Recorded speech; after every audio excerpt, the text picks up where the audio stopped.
September 17th, 1944. Dawn broke over the Dutch countryside like a reluctant flame, the mist rolling low across flat fields cut by narrow canals. The sound of distant artillery echoed, a dull thunder moving through the haze. On the horizon, black silhouettes emerged, masses of aircraft, hundreds of them, casting shadows over farms and villages below.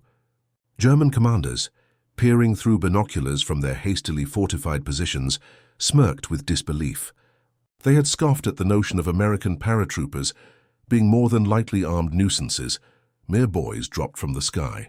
To them, these airborne units were poorly equipped raiders, easy prey for the seasoned Wehrmacht and SS divisions entrenched across Holland.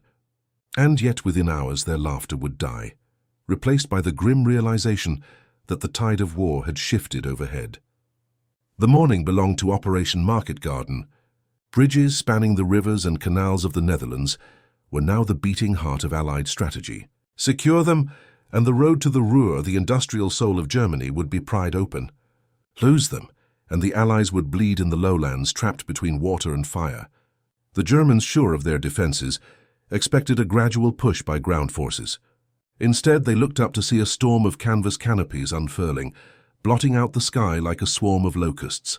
15,000 American paratroopers of the 82nd and 101st Airborne Divisions descended in waves, their parachutes rustling against the wind, the sound as surreal as rain falling on steel. Confusion spread across German lines.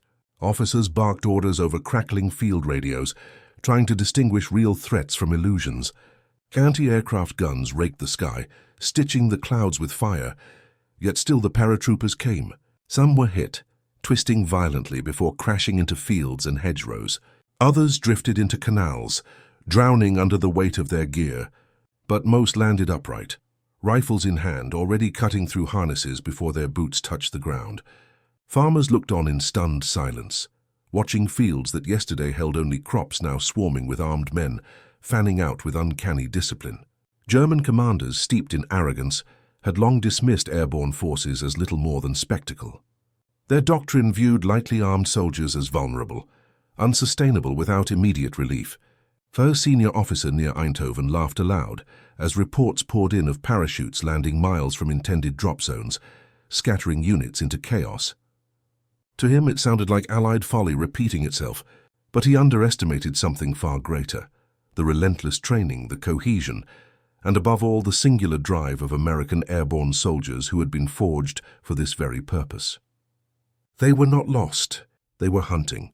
The ground shook with distant detonations as charges were set on German supply convoys. Roadblocks that had stood for months were suddenly overwhelmed by fire from unexpected angles. In towns like Sonn and Wegel, locals whispered in awe as Americans appeared out of the mist, rifles glinting, moving with a precision that belied their scattered landings. For every squad cut off, another found its way, converging like rivers into a greater tide.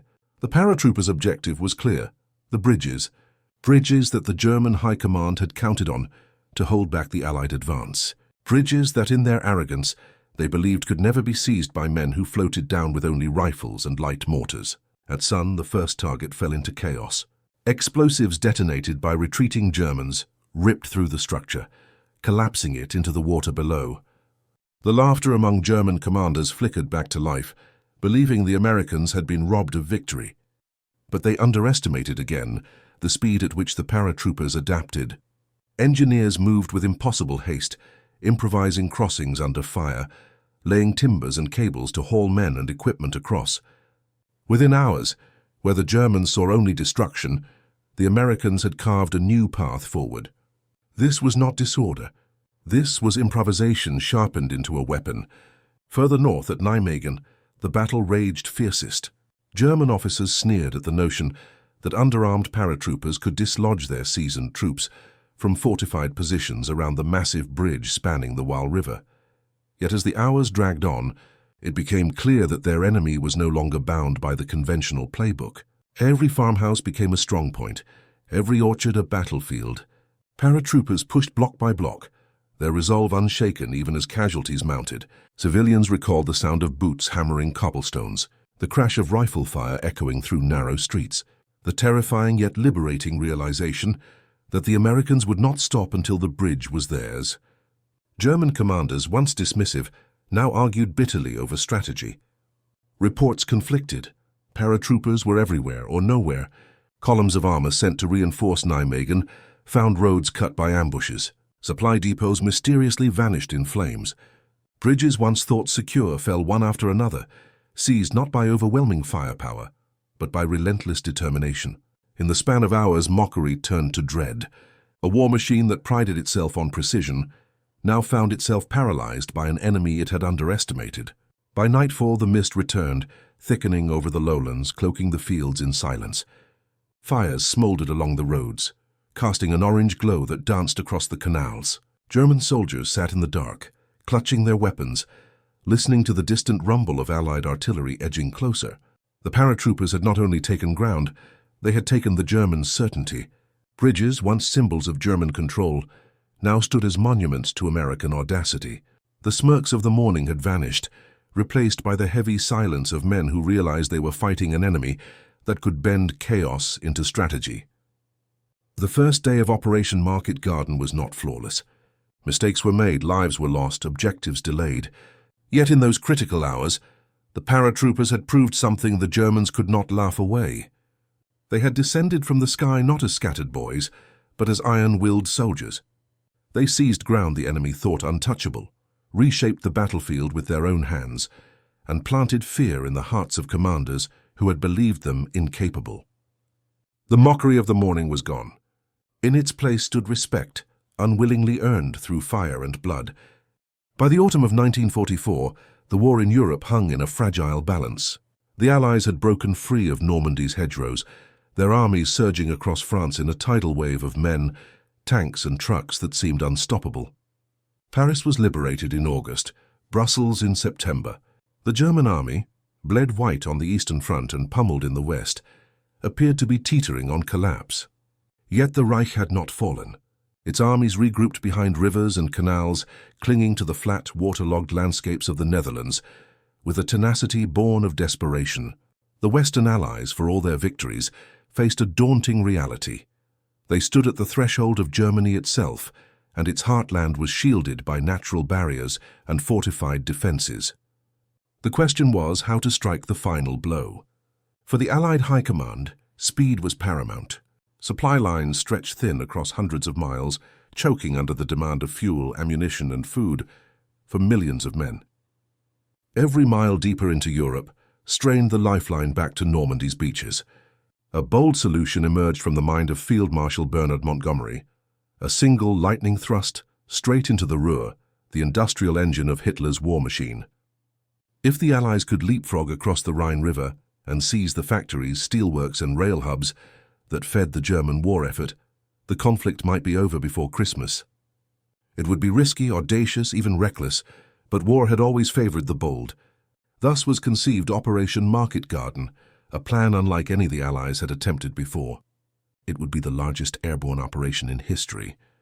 3 airborne divisions, the American 82nd and 101st and the British 1st, would drop behind enemy lines in the Netherlands. Their mission: capture a series of bridges spanning rivers and canals, forming a corridor nearly 60 miles long. Meanwhile, British XXX Corps, spearheaded by armor, would race up this corridor, link with the paratroopers, and cross into Germany itself. The plan relied on precision timing, coordination, and above all, the ability of lightly armed airborne troops to hold ground long enough for relief to arrive. German commanders, however, were not blind. Though battered, the Wehrmacht remained dangerous. In the Netherlands lay remnants of elite divisions withdrawn from the Eastern Front, including SS Panzer units, resting and refitting. Their officers studied the Allied advance with cold calculation. To them, the concept of seizing bridges with paratroopers seemed folly. Bridges were massive structures of concrete and steel, defended by garrisons of infantry and supported by artillery and armor. How could men descending by parachute, burdened only with rifles, carbines, and a handful of light mortars, hope to seize and hold them? The German doctrine, born of years of mechanized blitzkrieg, viewed airborne forces as fleeting tools, useful for shock, but incapable of sustaining pressure against determined resistance. And yet, Allied airborne divisions were unlike anything the Germans had truly faced. The 82nd and 101st were not untested youths, but hardened veterans. They had jumped into Sicily and Normandy, learning through blood and chaos the art of survival behind enemy lines. Their training drilled into them a ruthless independence. Scattered units were expected to find each other, reorganize and press on toward objectives without waiting for orders.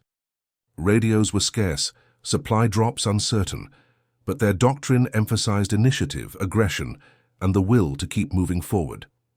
Where the Germans saw fragile formations, the Americans saw flexible blades, capable of cutting deep into the enemy's spine. The broader context only heightened the stakes. The Allies feared that if they did not strike quickly, Germany would recover, regroup, and prolong the war into 1945. Winter loomed, with its mud and cold threatening to stall offensives. Stalin pressed from the east, demanding relentless pressure on the Western Front to split German strength. Montgomery's plan offered the chance for a knockout blow, but it was also a gamble that exposed the very weaknesses the Germans mocked. The 60-mile corridor was a thread stretched across hostile territory, vulnerable to being cut at any point. If the bridges were not taken intact, if relief did not arrive on schedule, airborne units could be isolated and destroyed. For the German High Command, this seemed almost inevitable. They had watched the Allies' airborne operations in Normandy scatter men across fields and swamps, with units sometimes fighting for days to regroup. They believed Market Garden would be no different. Chaos in the sky, confusion on the ground, and isolated pockets of paratroopers unable to seize anything more than local hamlets. In their war diaries, some German officers scoffed at the notion of seizing bridges within hours as absurd bravado. To them, bridges were anchors of defense, symbols of permanence, not prizes for airborne raiders. But behind the German cynicism lay a blind spot. They underestimated not only the ferocity of the airborne units, but also the desperation driving the Allied command. The Americans and British were prepared to throw everything into this gamble. Airborne generals like Maxwell Taylor of the 101st and James Gavin of the 82nd had built divisions around the idea of seizing the impossible. They knew their men were outgunned, outnumbered, and often undersupplied, but they trusted in training, audacity, and above all, speed. Where German commanders envisioned static defenses, the Allies saw momentum, a race against time in which even scattered drops and fractured units could coalesce into something unstoppable. As the airborne armadas gathered on the runways of England, thousands of planes and gliders lined up in endless rows, the air already smelled of oil and tension. Soldiers tightened their gear, checked their weapons, and rehearsed in their minds the objectives etched into memory. Eindhoven, Sun, Grave, Nijmegen, Arnhem. Each name was more than a point on a map. It was a link in a chain that, if forged in time, could shatter the German defense and open the gates to the Reich. Across the Channel, German officers leaned over maps in candlelit rooms, tracing the same rivers and bridges with a false sense of security. They believed no paratrooper could seize such vital arteries. They believed time was on their side. Soon their laughter would fade beneath the rumble of aircraft engines. For in the crucible of September 1944, the clash between arrogance and audacity was about to be tested. The stage was set not merely for a battle of men and machines, but for a collision of doctrines. On one side, the German conviction that bridges were immovable bastions. On the other, the Allied belief that speed, surprise, and sheer willpower could wrench them away in a matter of hours. History would show which vision proved true, but in those tense days before the drop, the Germans mocked, the Allies gambled, and the fate of Europe hung suspended in the skies above Holland. As the roar of thousands of engines filled the skies above Holland, the Germans looked on with the same blend of disbelief and derision that had colored their reports for weeks. To them, these airborne divisions were reckless gambles, overgrown raiding parties doomed to be swallowed by the Wehrmacht. What they could not yet see was the hidden edge, the quiet advantage that gave the American paratroopers their uncanny resilience. It was not brute firepower nor overwhelming numbers, but something far more insidious, a culture of independence, speed and improvisation that the German army could not comprehend, and often could not match. The Americans carried with them a doctrine born out of necessity. Dropped from the skies into scattered fields and villages, they were trained to survive in chaos.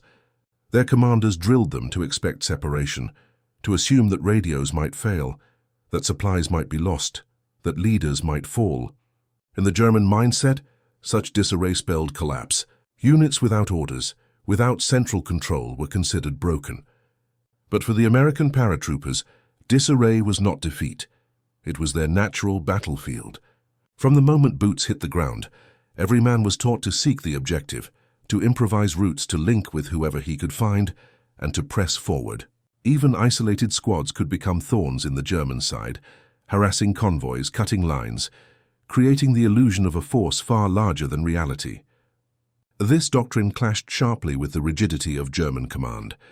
The Wehrmacht, once masters of lightning warfare, had by 1944 become ossified. Attrition on the Eastern Front, the endless demands of defense and the erosion of veteran cadres left them increasingly dependent on rigid orders.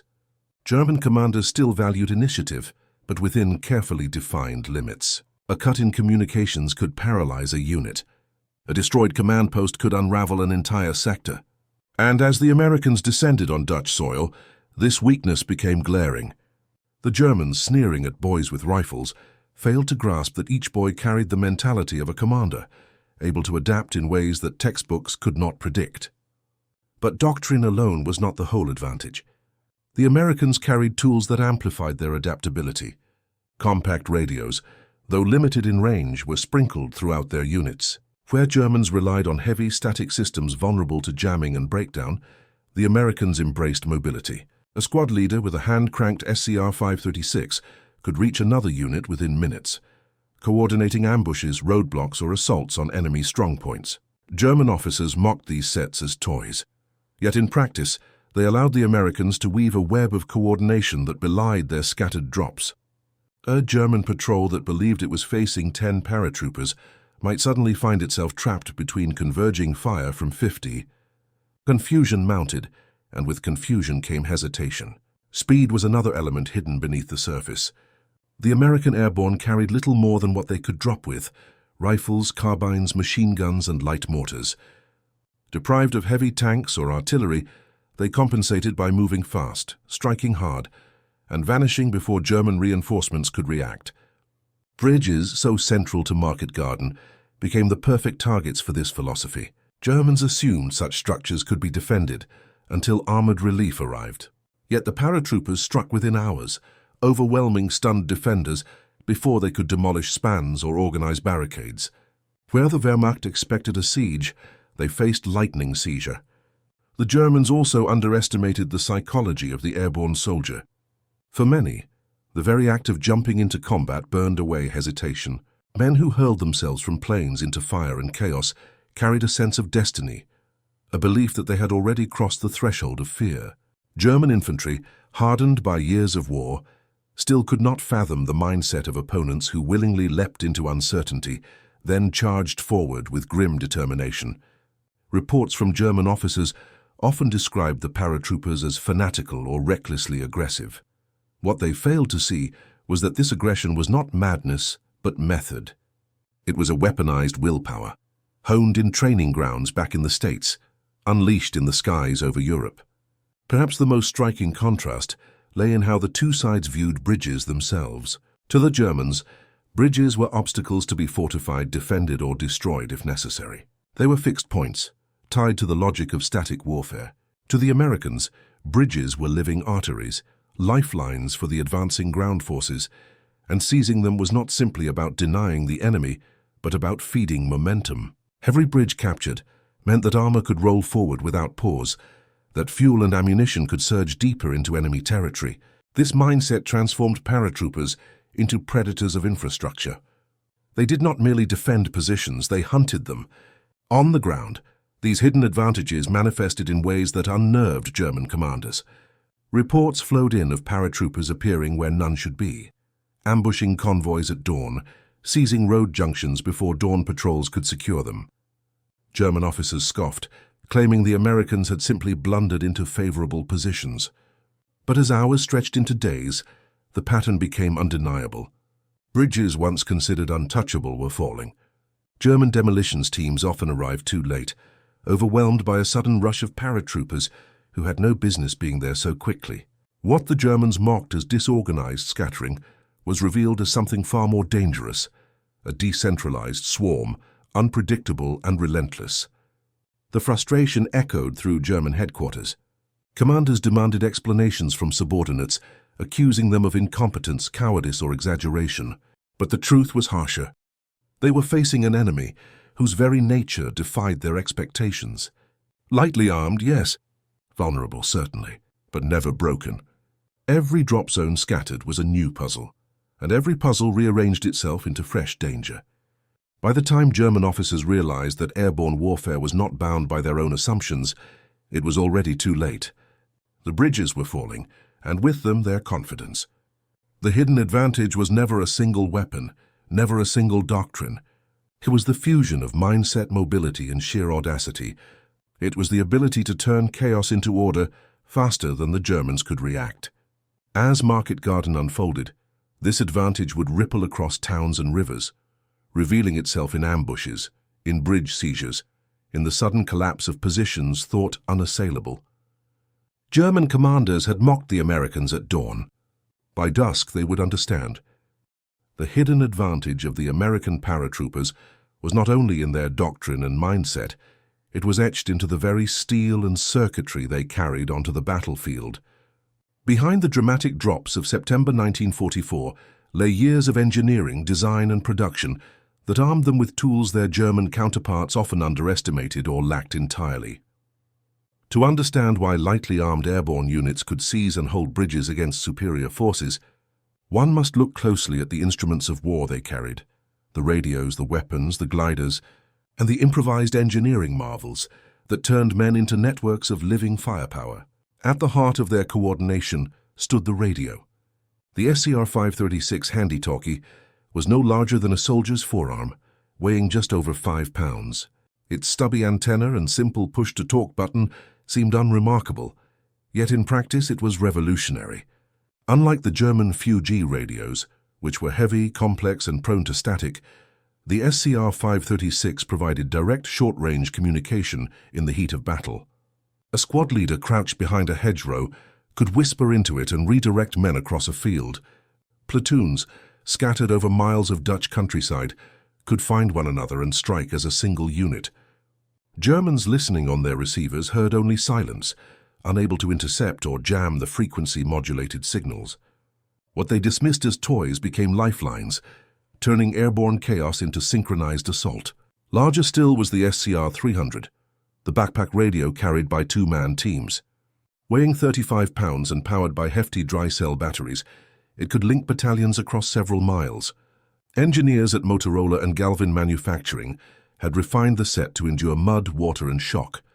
It contained more than 2,000 components, each soldered by hands on factory lines in Chicago and New Jersey, overseen by supervisors who knew their work would decide life or death on foreign fields. To the paratroopers who shouldered them, these radios were as vital as rifles. They carried voices through gunfire, stitched command structures back together, and allowed bridges to be held not as isolated strongpoints, but as nodes in a wider web. Weapons, too, spoke of adaptability. The paratroopers were armed primarily with the M1 Garand, a semi-automatic rifle that gave each soldier a rate of fire German infantry envied.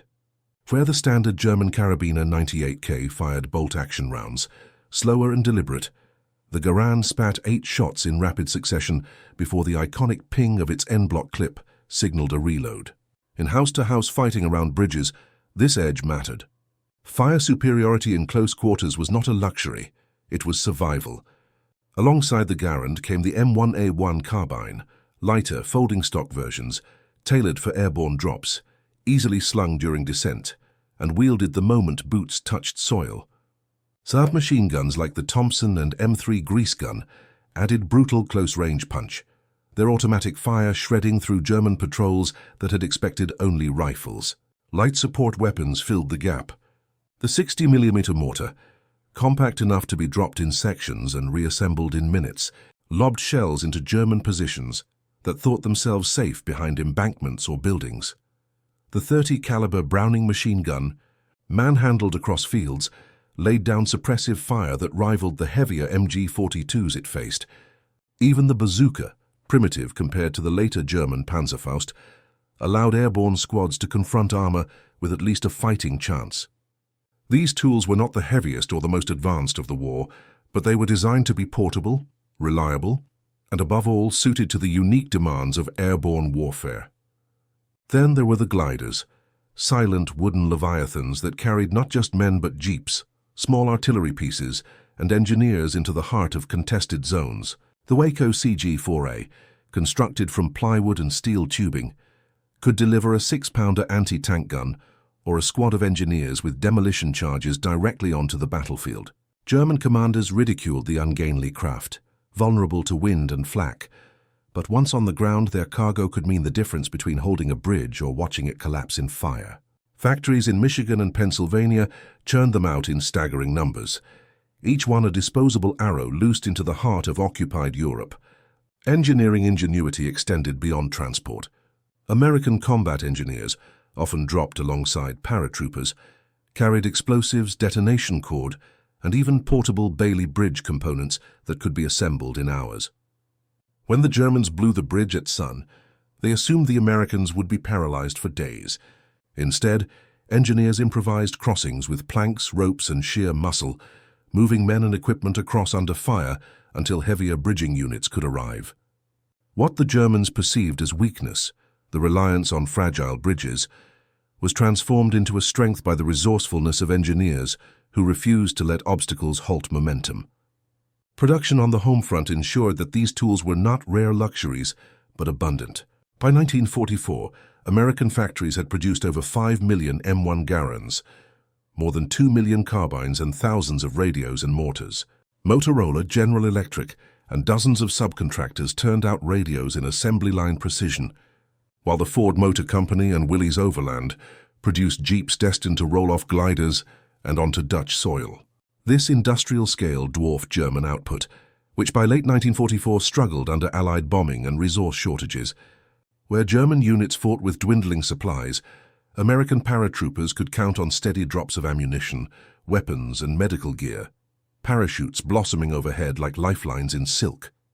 Even in technical design, subtle differences mattered. German radios, relying on amplitude modulation, suffered from interference and limited range. American frequency modulation, pioneered by Edwin Armstrong in the 1930s and adopted by the U.S. Army, cut through static and enemy attempts to jam signals. In practice, this meant that when German commanders shouted into dead channels, American officers were calmly relaying coordinates, requesting fire, or redirecting squads through the din. It was a war not just of steel and blood, but of invisible waves that decided who could command and who was left deaf in the fog. Taken together, these innovations formed the skeleton of the airborne advantage. Radios turned scattered units into coordinated networks. Semi-automatic rifles gave squads a firepower edge. Mortars and bazookas allowed them to punch above their weight. Gliders delivered unexpected muscle, and engineers turned destruction into opportunity. Behind it all stood an industrial base that could replace losses faster than the Germans could inflict them. The Germans had mocked the Americans as under-equipped boys drifting from the sky. But the truth was stark. Every parachute that billowed open carried not just a man but the sum of an industrial nation's ingenuity, compacted into tools of speed, flexibility, and resilience.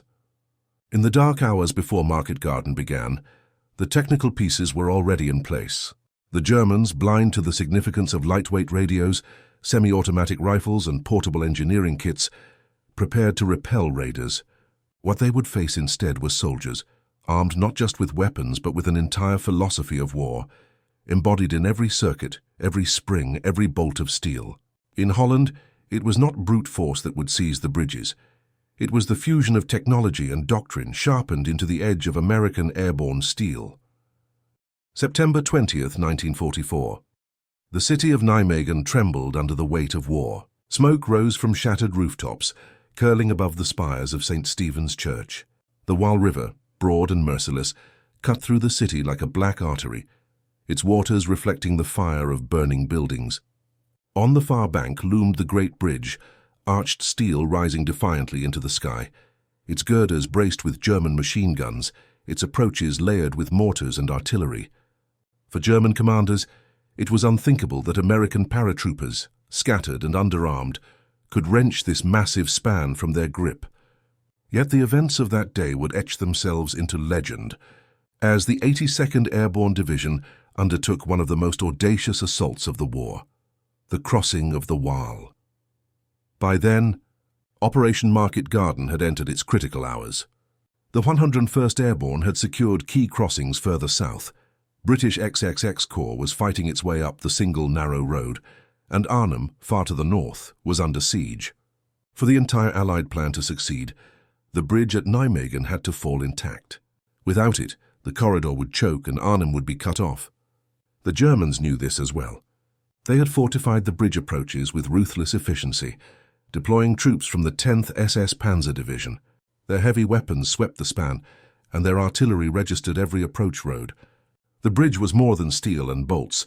It was the linchpin of the German defense. The 82nd Airborne, under Brigadier General James Gavin, had fought relentlessly in the days leading up to the crossing. Street by street, house by house, they clawed through Nijmegen's defenses.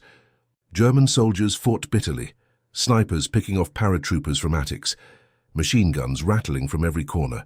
Civilians huddled in cellars spoke later of the thunder of boots, the crash of grenades and the shouts of young Americans pressing forward with grim determination.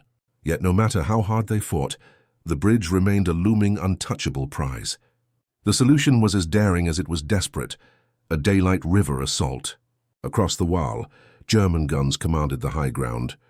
Any crossing would be a slaughter, yet Gavin understood that delay meant defeat. Arnhem's paratroopers were already faltering. Without Nijmegen, their sacrifice would be in vain. The order went out. Men of the 504th Parachute Infantry Regiment would take boats, thin, canvas and wood craft designed for quick transport, not under fire, and row across the river under the guns of the enemy. As the morning sun burned away the mist, engineers dragged the flimsy assault boats to the water's edge. Paratroopers climbed in, their helmets low, rifles clenched tight. Many could not swim, yet each man knew there was no turning back. Artillery thundered in preparation, shelling the far bank, but as the boats pushed off, the curtain lifted. German guns opened with merciless fury. Machine guns raked the water, bullets tearing through canvas, splintering oars, cutting men down mid-stroke. Mortars splashed geysers among the boats, flipping some, drowning others. Survivors clung to wreckage, pushing toward the far shore with bleeding hands. And yet, impossibly, they advanced. Row by row, boat by boat, men pressed on through the storm. A few leapt into the current, swimming with rifles strapped to their backs. Some boats landed half destroyed, men spilling out into the mud, charging uphill with bayonets fixed. The air was filled with screams, gunfire, and the relentless pounding of German artillery. Historians would later call it one of the most suicidal missions of the war. But the paratroopers, driven by raw determination, clawed their way up the far bank. Within minutes, American fire erupted from German trenches. Those who survived the crossing fought like men possessed. Grenades tumbled into bunkers, rifles cracked at point-blank range, and machine guns were silenced one nest at a time. The Germans, stunned by the ferocity of the assault, fell back under the weight of the attack. Reports later described them as bewildered that so many paratroopers had survived the crossing at all.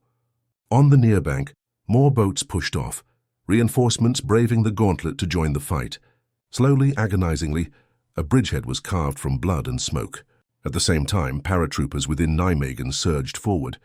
Street fighting reached its crescendo as blocks of houses collapsed under tank fire and artillery. Allied Sherman tanks from XXX Corps joined the push, their guns hammering German positions at close range. Civilians watched in terror and awe as American paratroopers, covered in soot and sweat, stormed building after building. Finally, with the far bank under pressure from the river assault and the city side collapsing, the German defense began to crack. The decisive moment came as paratroopers and tanks lunged onto the bridge itself. Under sheets of fire, they sprinted across the steel span, every step a gamble between life and death. Explosions echoed through the girders, bullets whined past helmets, but still they pressed forward. A German demolition team, ordered to destroy the bridge, found themselves overwhelmed before charges could be set. Smoke and fire blanketed the structure as Americans stormed across, their shouts rising above the roar of battle. By dusk, the bridge at Nijmegen was in Allied hands. one of the most extraordinary seizures of the war. The cost had been brutal. Nearly half of the 504th's men who attempted the river crossing were killed or wounded. Survivors staggered ashore soaked, bleeding, their eyes hollow yet burning with the knowledge that they had accomplished the impossible. German commanders, who had mocked the idea of lightly armed paratroopers seizing such a fortress of steel, now faced the grim reality. The Americans had done it in hours. Reports from the 10th SS Panzer were filled with disbelief. Officers complained that the paratroopers fought like madmen, refusing to break even under direct fire. Prisoners taken after the battle revealed the shock within German ranks. Men who had scoffed at the Americans were now shaken by their audacity. The bridge, meant to be a barrier, had become a symbol of Allied daring, its seizure breaking open the road to Arnhem. The Battle of Nijmegen stands as a testament not only to the courage of the airborne, but to the convergence of their hidden advantages. Radios allowed coordination between the city assault and the river crossing. Semi-automatic rifles gave squads the firepower to storm entrenched defenders. Engineers and artillery supported a river crossing few thought survivable. It was the embodiment of improvisation, speed, and sheer will. In the annals of war, the sight of paratroopers rowing through curtains of machine gun fire toward the Waal's far bank remains one of the most cinematic, harrowing images of World War II. For the Germans who had mocked them, it was proof that these men were not merely raiders. They were soldiers who could bend chaos into victory, who could seize bridges under impossible conditions, and who could turn ridicule into fear. The bridge at Nijmegen had fallen, and with it the arrogance of those who had doubted. The seizure of Nijmegen's Great Bridge reverberated far beyond the city's burning ruins. In those critical September days of 1944, the clash between German arrogance and American audacity revealed not only a tactical victory, but a profound psychological shift on the battlefield. For German commanders, the fall of key bridges struck at the core of their military doctrine. For American paratroopers, it was proof that training, ingenuity, and sheer will could overcome even the most entrenched defenses. The strategic and psychological impact of those hours rippled through every corner of the Western Front. To the Germans, bridges had always been symbols of permanence. They were heavy steel skeletons, fortified and guarded, integral to supply and maneuver. Destroy them, and one could choke the enemy's advance. Hold them, and one could funnel reinforcements at will. Yet in Market Garden, those very structures became weaknesses. Each bridge was a pressure point, and the Americans exploited them ruthlessly. German commanders who had laughed at the notion of paratroopers seizing such targets now faced the devastating truth. Their steel citadels had fallen not to tanks or artillery, but to men descending from the sky. This shattered a key element of their psychological armor, the belief in static strength as an unbreakable shield. Reports filtered into German headquarters, each one carrying disbelief.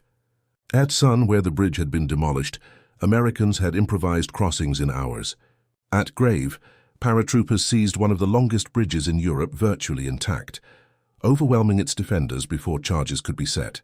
At Nijmegen, they had crossed a river under open fire in broad daylight, an act that many German officers described as insane. Yet the insanity had succeeded.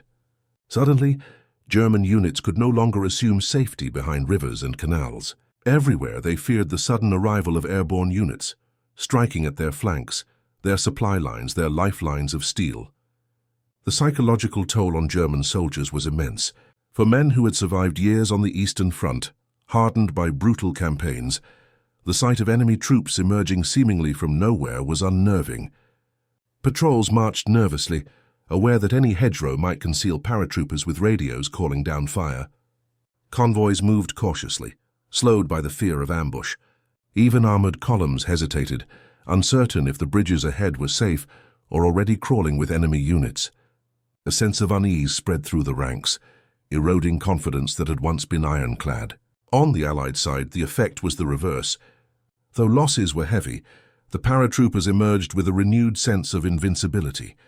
They had proven that doctrine worked, that training held, that radios and improvisation could turn chaos into victory. For the men of the 82nd and 101st, Nijmegen and the other bridges became more than strategic objectives. They became symbols of identity. Veterans later spoke of the bond forged in those days, of rowing through machine gun fire or storming girders under artillery, as proof that airborne soldiers could achieve what seemed impossible. That pride radiated outward, bolstering morale not only within the divisions, but across the Allied armies watching the corridor expand. Strategically, the impact of the captured bridges was immense. With each span seized, the road for British XXX Corps opened wider. Tanks and trucks rumbled northward, carrying the weight of an army that sought to punch into Germany's heartland. The corridor was fragile, narrow, exposed, and under constant counterattack, but the very fact that it existed at all was a triumph. Without the airborne seizing bridges, armored spearheads would have stalled at rivers, their momentum lost, their fuel wasted. The Germans knew this. Their frustration mounted as each bridge lost shortened the distance to the Ruhr. The psychological impact reached higher still, into the minds of generals and leaders on both sides.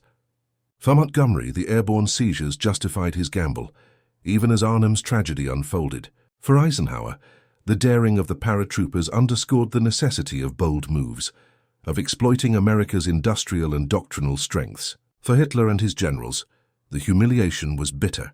They had prided themselves on rapid maneuver, on seizing the initiative. Now they were beaten at their own game, outpaced and outthought by troops they had mocked. Perhaps the most devastating blow to German confidence lay in communications. Time and again, reports described how American paratroopers, even when scattered, moved with uncanny coordination. German units, cut off by destroyed headquarters or jammed lines, floundered in confusion. Platoons fell into silence, waiting for orders that never came. Meanwhile, American squads regrouped by instinct, guided by handheld radios or sheer initiative. The psychological chasm widened, one side paralyzed by rigidity, the other thriving in chaos. The impact was not only military but human. Civilians in Dutch towns watched as young Americans liberated their streets, carrying themselves with confidence that belied exhaustion. To villagers who had lived under German occupation for years, the paratroopers seemed unstoppable, larger than life. This morale boost mattered. Resistance fighters rallied, providing intelligence, guiding units, and sabotaging German movements. For every bridge taken, the people of Holland grew bolder, while German occupation forces found themselves increasingly isolated, despised, and hunted. Yet the cost was undeniable. Thousands of paratroopers lay dead or wounded, their bodies scattered in fields, their blood staining riverbanks and cobblestones. Survivors carried the weight of comrades left behind, of missions where half the boats never reached shore. The psychological scars were deep, but they forged resilience. Veterans spoke of nightmares, of the smell of burning canvas, of the sight of men drowning in the Wall. But they also spoke of pride, of proving wrong the laughter of their enemies, of seizing bridges that history had declared untouchable. The Germans, for all their arrogance, had learned a grim lesson. Underestimating the airborne had cost them dearly. Their confidence in rivers and bridges as defensive barriers was shattered. Their soldiers no longer looked at the sky with indifference. Every drone of aircraft engines, every shadow on the horizon carried dread. American paratroopers had turned mockery into menace, teaching their enemies that even the strongest bastions could fall in hours. In the broader war, Market Garden would falter. Arnhem would be lost, the bridge too far becoming a symbol of Allied overreach. Yet the psychological and strategic impact of the bridges seized, Sun, Grave, Nijmegen, remained undeniable. They proved that airborne units were not mere raiders, but decisive instruments of war. They demonstrated that speed, initiative, and technology could shatter static defenses, and they carved into German minds the fear that nowhere was safe, that even the most secure crossings could be ripped from their grasp. The laughter of September 17th had long since died. In its place lay a heavy silence, broken only by the sound of boots marching across bridges that had once been German strongholds. For the paratroopers it was vindication, for the Germans it was humiliation, and for history it was a lesson etched in steel and blood. Arrogance crumbles when met by audacity, and in modern war, bridges are not symbols of permanence, they are prizes to be seized. When the guns finally fell silent along the Dutch rivers, and the smoke of Market Garden drifted into memory, the bridges stood as more than crossings of steel and stone. They became monuments to a new truth in warfare, that speed, connection, and audacity could outweigh raw firepower.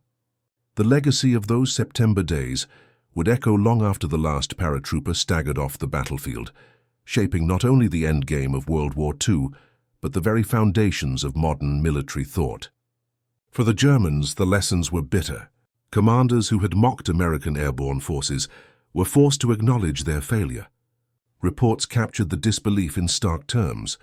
Bridges once considered impregnable had been seized in hours, rivers crossed under fire that should have annihilated any attacker. The Wehrmacht's reliance on rigid command structures and static defenses had been exposed as vulnerable.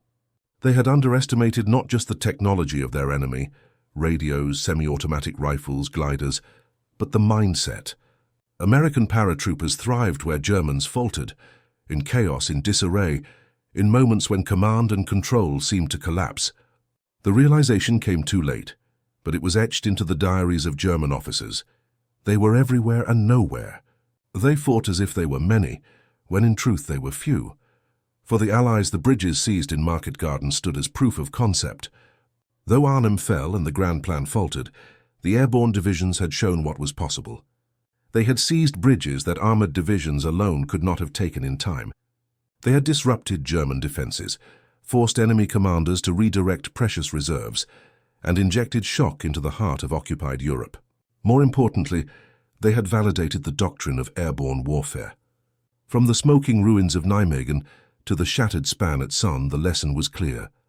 Lightly armed men dropped from the sky could shape campaigns and rewrite the tempo of war. The impact rippled beyond 1944. In the Cold War, NATO planners studied the airborne seizures with meticulous care. The idea of rapid deployment forces, capable of striking deep into enemy territory to secure airfields, bridges, and key nodes, became central to Western doctrine. Radios evolved into secure digital networks, but the principle remained the same. Units that could communicate, adapt, and coordinate under fire would always hold an edge. From the jungles of Vietnam to the deserts of the Gulf, airborne and air mobile forces carried forward the DNA of the 82nd and 101st. The Germans themselves acknowledged the lesson. After the war, captured generals reflected with candor. Wilhelm Bittrich of the 2nd SS Panzer Corps admitted that the Allies' strength lay not in superior tanks or guns, but in their ability to coordinate and adapt at a pace the Germans could not match. Field Marshal Wilhelm Keitel, awaiting judgment at Nuremberg, spoke bitterly. "We built better tanks, but they built armies that fought together." It was a concession that the bridges of Holland had already proven. On a human level, the legacy ran deeper still. Veterans of the 82nd and 101st carried memories of Market Garden etched into their souls. They remembered rowing across the Well under storms of fire, charging Nijmegen streets, improvising crossings at Sun. They remembered comrades who never returned, men whose parachutes caught in trees, whose bodies drifted downriver, whose names were carved into white crosses far from home. To them, the bridges were not just victories, they were graves. And yet, they took pride in having defied mockery, in having proved the worth of airborne forces to the world. For Dutch civilians, the bridges became symbols of liberation. Children remembered paratroopers handing out chocolate. Mothers recalled the sight of young men fighting and dying in their streets. Fathers joined in the resistance with newfound courage.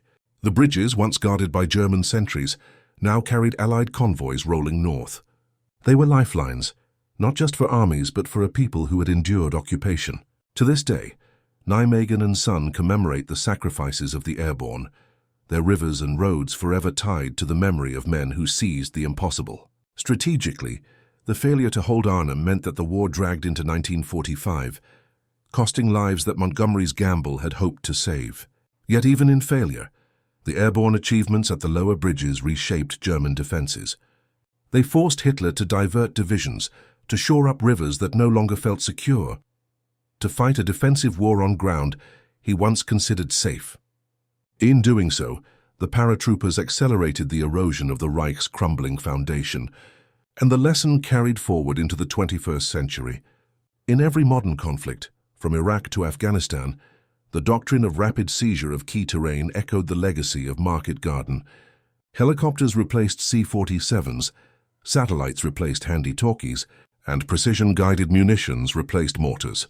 But the core principle remained. Seize the bridges, seize the nodes, seize the arteries, and the enemy will collapse from within. The laughter of German commanders in 1944 had been the last laugh of an old doctrine. The future belonged to those who could move faster, strike deeper, and connect more completely. In the end, the story of American paratroopers in Holland is not just one of steel and blood. It is a story of perception overturned, of ridicule turned to fear, of men underestimated who rose to greatness.